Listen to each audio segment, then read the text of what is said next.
Good morning. Welcome this morning as we take another step along our journey this week of marking World Interfaith Harmony Week at Concordia this week. We are very excited to welcome Dr. Ahmed Kamel this morning to speak in chapel and has created and very carefully and thoughtfully prepared the whole day. So many thanks. And thanks to members of the Worship, Faith, and Spiritual Practice Project Steering Task Force for their greeting this morning.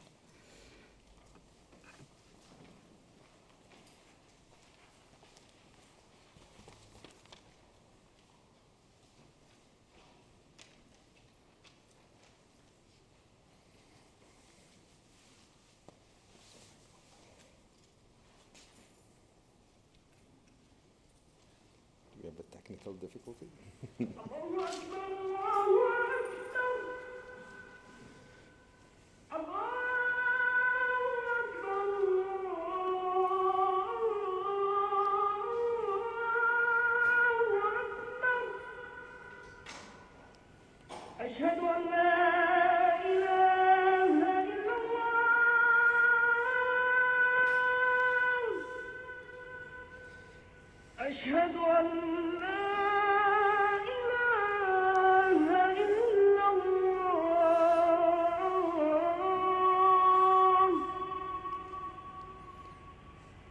أشهد أن محمدًا رسول الله.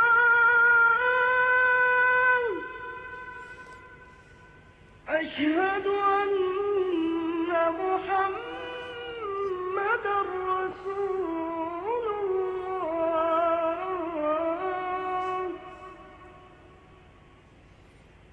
حي على الصلاة.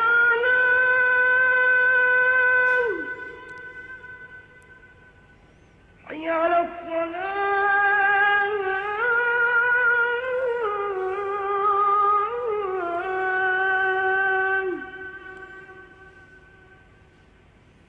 حي على الفلاح.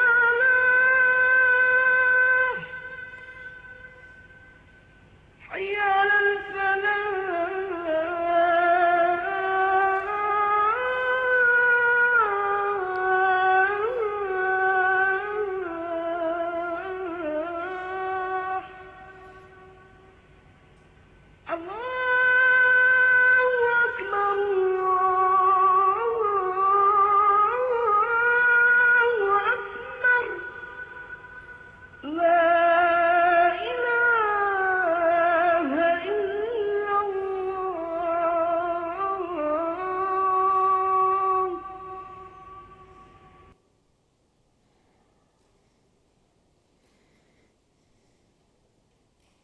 أعوذ بالله من الشيطان الرجيم.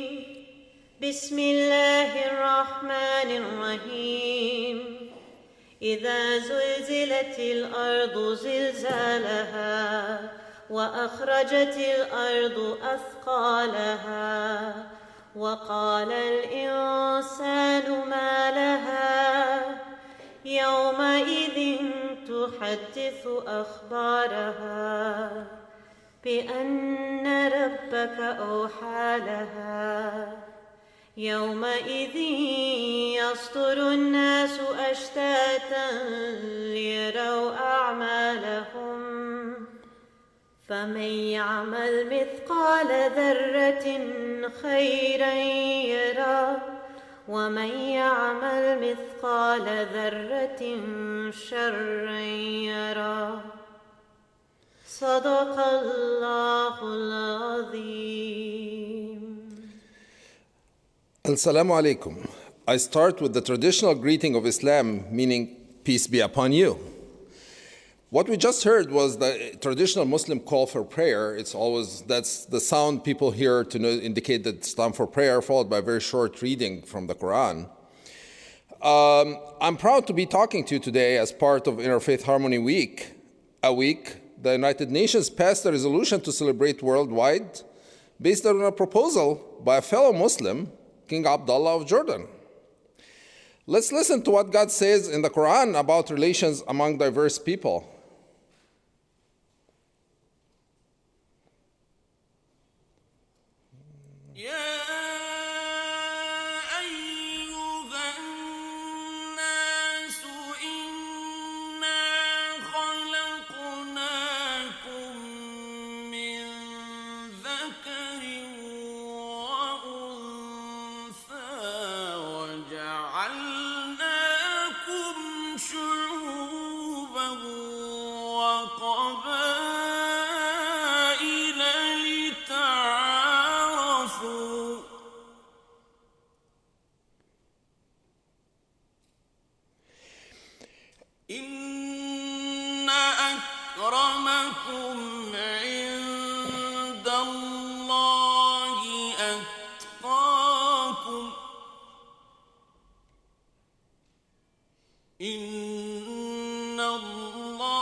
The English translation of this verse from the Quran says, "O mankind, we created you from a single pair of a male and a female, and made you into nations and tribes, that you may know each other."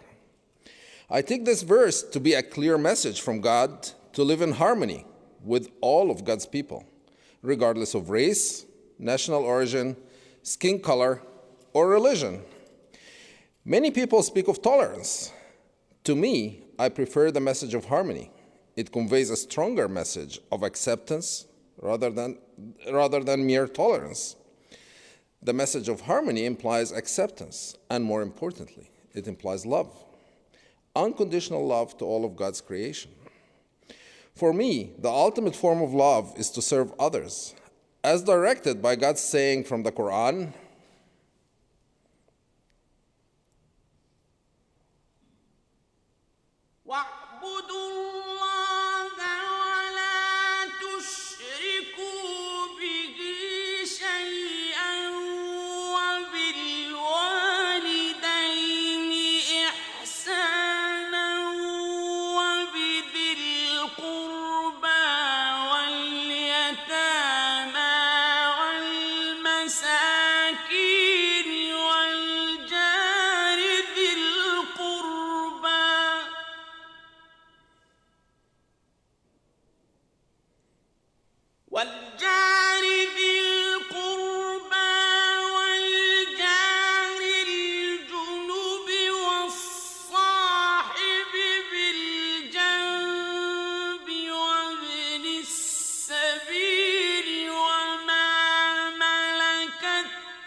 إن الله لا يحب من كان مختالا فخورا. Again, in English translation, do good to parents, kinsfolk, orphans, those in need, neighbors who are near, neighbors who are strangers, the companion by your side, the wayfarer you meet. Everybody, all inclusive. And also reinforced by a famous saying from Islam's Prophet Muhammad, the best of people are those who most serve other people. I believe that my mere presence here today is a testament to the values of embracing the others exhibited by this Lutheran college and demonstrated in inviting this Muslim to speak in its most sacred of spaces, this chapel. I was invited to give this talk by Reverend McCann and Professor Bussey because I'm part of several interfaith efforts in the Fargo-Moorhead area. I'm a board member on the Center of Interfaith Projects, where we have been over the last few years providing forums for interfaith dialogue. And I'm also a member of the Interfaith Action Group, where together with Concordia's Better Together group, we are planning a metro-wide service project to be carried out this spring by youth from various religion backgrounds in the spirit of cooperation for the common good. There is so much suffering in the world. We can only start addressing it by directing all our collective efforts to that end. Any particular group by itself cannot, by itself, do much, but together we can do a lot more. Let me tell you something about my own journey that led me to this path. I grew up in Egypt, a country where Muslims are in the majority. I was fortunate to be educated in a private school where my classmates were a mixture of Muslim and Christian children. However, during my grade school years, we had an unwritten rule, very similar to an unwritten rule we have here, that we don't discuss religion in social contexts. After I finished high school, I went on to college, studying engineering. There were very few children, or very few students in my college that came from my same high school. One of them in particular stood out to me. His name was Joseph, which is the Arabic, same for the Arabic word, Joseph. Joseph was a Coptic Christian, but more importantly to me, we were both very geeky nerds. So as a result, we did not enjoy many of the activities that our college classmates engaged in. We were not close friends in high school. We didn't really know each other that much, but our common interests got us together in college. So we quickly became friends. We spent significant amounts of time, the geeky kids we are, talking about science and engineering. After a while, it got boring. And at some point, I'm not sure which one of us suggested it, but our conversation started going towards religion. We agreed that, or we mutually agreed that to basically compare and contrast our two religions. We had lots of fun conversations, and for me, this was the start of a lifelong journey of interfaith dialogue, and more importantly, interfaith relationships. I remember numerous evenings where the two of us would be walking, openly discussing some aspect of religion with no agenda whatsoever, other than to genuinely learn about each other and appreciate each other's faith. I often look back at these memories with deep fondness. My only regret is that after moving to the US, I lost contact with Joseph. For some reason, he's not on Facebook. Of course, the journey was not all smooth. For a few years after I finished college, I came to the conclusion that based on my religion, I knew all the answers for everything. Fortunately, I got cured from this grand delusion. When I moved to the US 26 years ago, I still thought I had all the answers. But as I gradually read more books, and as I gradually met an increasing number of enlightened individuals, I started to realize that there is no answer, and that the truth lies in our collective wisdom. This led to a rekindling of a desire to learn about the different faiths in the world that collectively enrich the world we live in. I started to get increasingly involved in interfaith dialogue, and when the opportunity came, I became a founding member of the largest interfaith organization in the Fargo-Moorhead area, the Center for Interfaith Projects. There is no activity I engage in that gives me more satisfaction. I feel that I'm upholding the principles of my religion by being of service to people of all faith traditions. I encourage everyone to try it. The payoff is tremendous. So before I close, I cite God's word from the Quran.